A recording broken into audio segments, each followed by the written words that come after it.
Hello and welcome to another League of Legends video, and in this one we're going to be focusing on the absolute most core principle that is the foundation with which all League of Legends games are won, and also what separates the good players from the bad.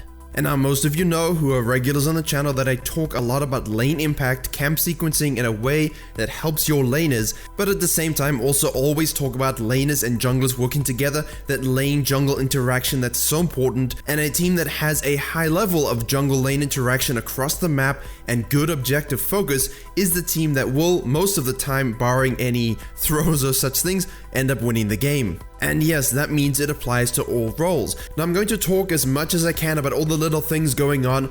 I do want this to be relevant to the 99.9% of you, but it also requires you to understand that no, you will not see this every game, and the lower your rank is, the less you will see it. But nevertheless, it does not detract from the message, and so we begin our game. We have a Smurf Nidalee jungler taking place in a diamond game, and we have a few notable events that occur that define the first few minutes and basically allow the game to end in a very quick way. So we will look at these core events, and then we will look at how the game was closed, because that's where people get lost. They sometimes have a great beginning, and then they just sort of waffle around and end up losing.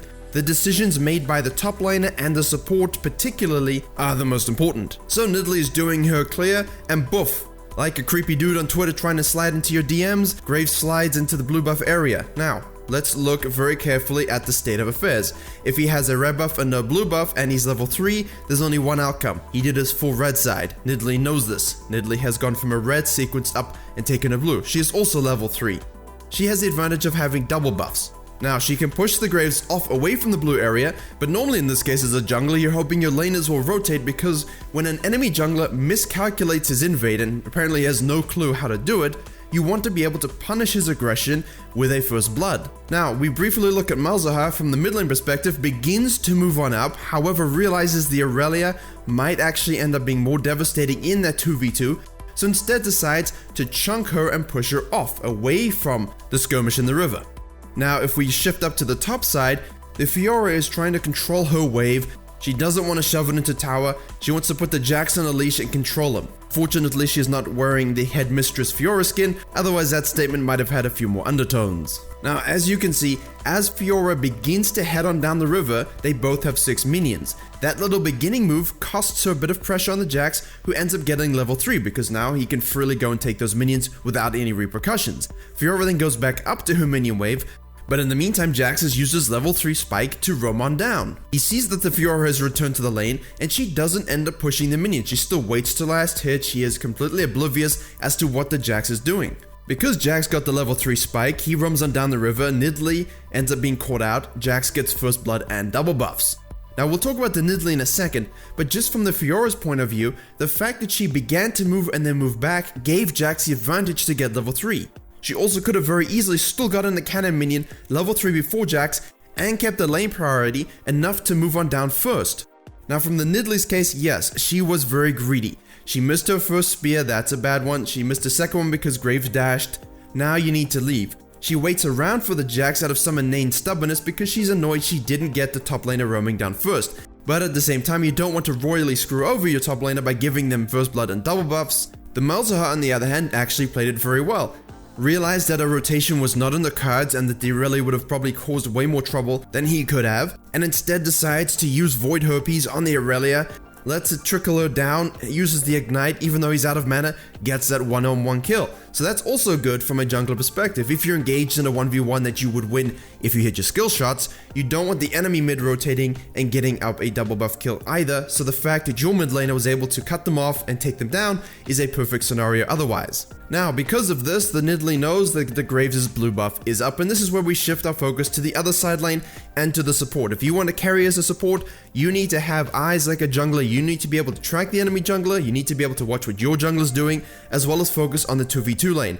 If you don't have to focus on CS, you can use your elevated IQ for other things on the map, let the ADC just right click and worry about that. And advanced jungle pathing, jungle vision tricks also apply to mid laners and supports who will end up roaming the map quite a lot to get vision to impact the map, as you should be doing, and so the Zyra uses excellent pathing next to the Scuttle Crab vision Because of the hard shove on the enemy bottom lane and the fact that they were chunked prior to Nidalee invading, that's also important. If you see your jungler wants to invade, try and chunk the enemy bottom lane, shove them in so that you have this access to rotate. Now the Nidalee's problem was she went straight for the wolves. The Zyra was a better jungler in this instance and understood that the Graves was highly likely to be on the Gromp and the blue because he would have gone back to base and headed directly there.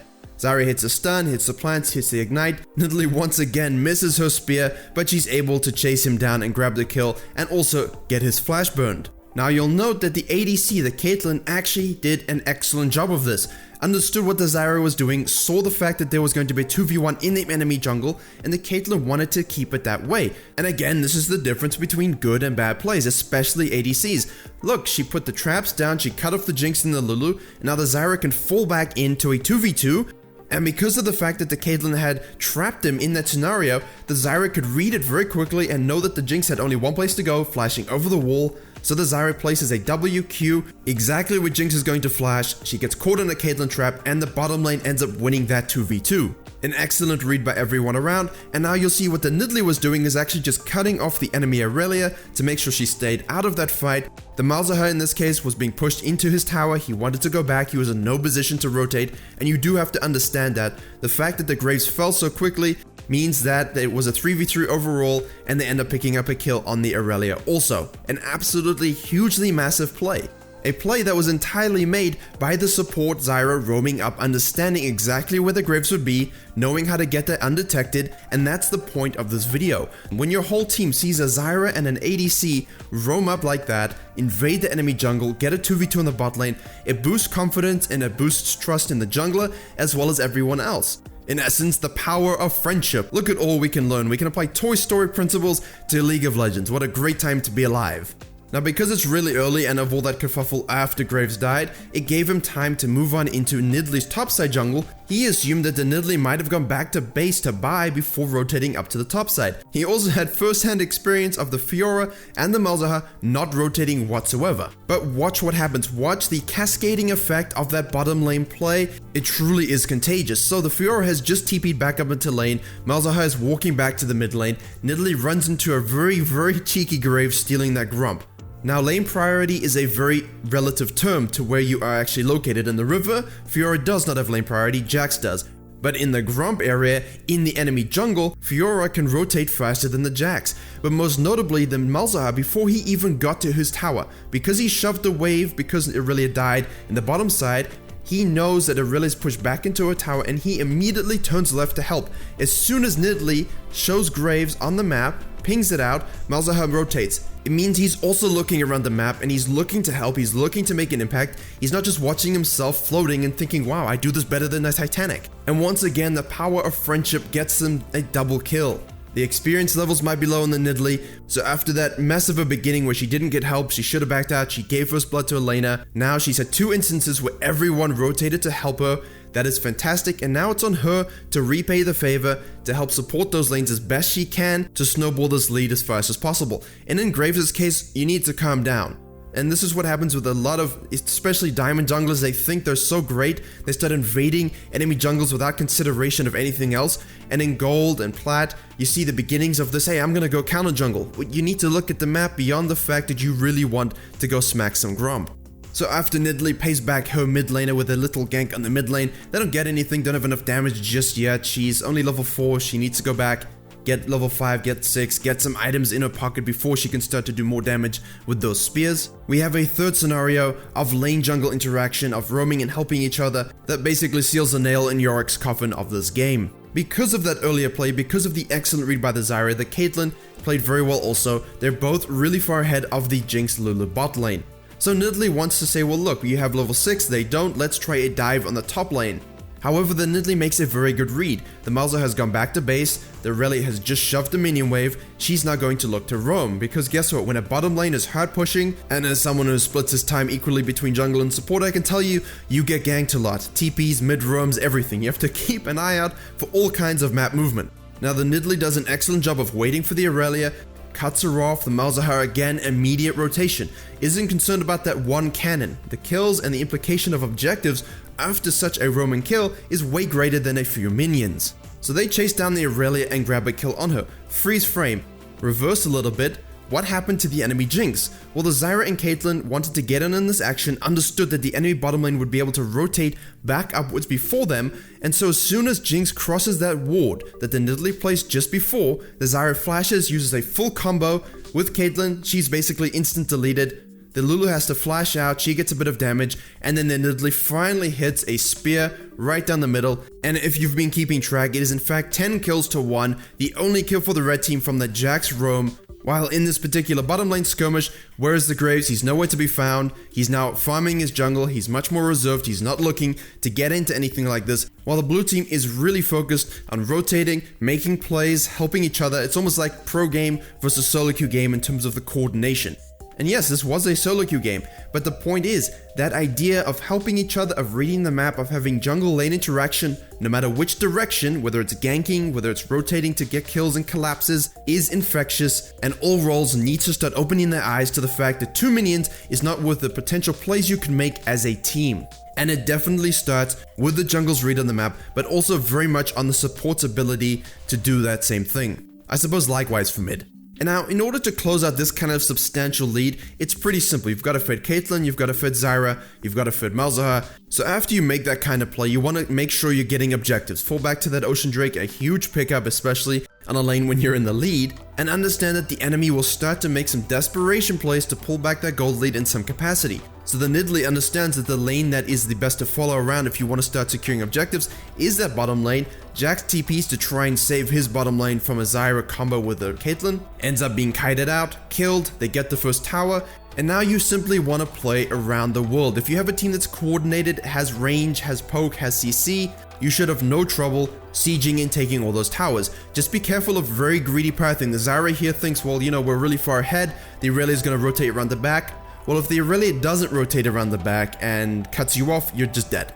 So you need to make sure you're not making those kind of mistakes. But Fiora decides, you know what, everyone's rotating, I'm kind of lonely, I'm going to TP in and grab myself 2 kills as well. In the meantime, you can take the mid lane tower while you have a numbers advantage. You can go take the top outer tower as a support particularly. Now you're warding and roaming quite a lot. You want to shadow laners as they push, you want to help them and support them in any way you can to get those towers quickly. If the enemy team is being chased around the bottom side of the map, don't go back, help your ADC. You guys have a huge lead, you can take out the Irelia 2v1 very easily, get that tower also. Essentially, the crux of it is, take advantage of the fact that the enemy is so disjointed they're showing no united front anywhere, and start picking off towers like you would pick off enemies. And as long as you're not making bad pathing mistakes, as long as you're warding and taking those towers as a focus, it'll be very soon before you enter the base and basically they're so demoralized the game's over.